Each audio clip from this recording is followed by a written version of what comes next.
پچھلے دنوں ایک ساتھی ملا، انکم ٹیکس والا تھا، وہ کہتا ہم بھی بڑی خدمت کرتے ہیں، اگر ہم خدمت نہ کریں تو ٹیکس وصول نہ ہو تو پورا پاکستان جو ہے چل رہا ہے، کتنے کتنے لوگوں کو پینشن سے مل رہی ہیں، کتنے محکمے چل رہے ہیں، کتنے سارے، وہ سارے کام فلاپ ہو جائیں.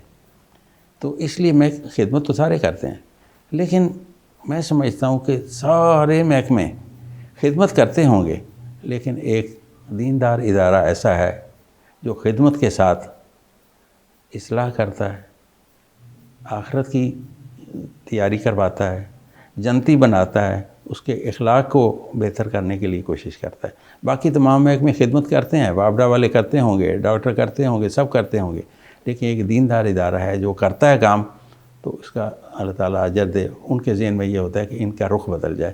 تو باقی محکمے رخ نہیں بدل سکتے، خدمت کر سکتے ہیں. تو ڈاکٹر دونوں کام کر سکتے ہیں.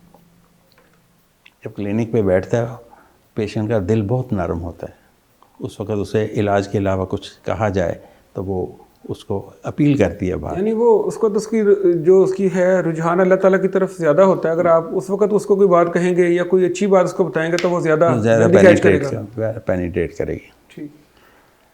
یہ ڈاکٹر اور انجینئر اور یہ سارے، یہ پروفیسر عبداللہ صاحب باولپوری، وہاں میں 7 سال رہا ہوں باولپور میڈیکل کالج میں، تو انہوں نے کہا تھا کہ علم وہ ہے جو آخرت کی یاد دلائے.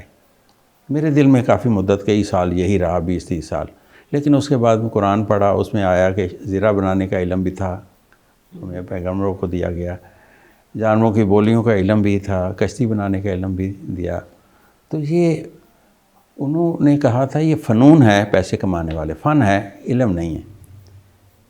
لیکن پچھلے دنوں ایک مفتی صاحب تھے، ان کا بیان کسی ہاسپٹل کی اوپننگ پہ انہیں بلایا گیا، تو انہوں نے یہ بیان دیا کہ علم الادیان دین کا علم، علم الابدان بدن کا علم، یہ 2 علم مختلف ہیں جو زیادہ رائج ہیں.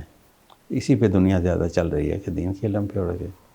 تو میں سمجھ آئی کہ یہ علم دوسرے بھی کچھ ہیں، تو اس میں یہ ڈاکٹری بھی ایک علم میں سمجھتا ہوں کہ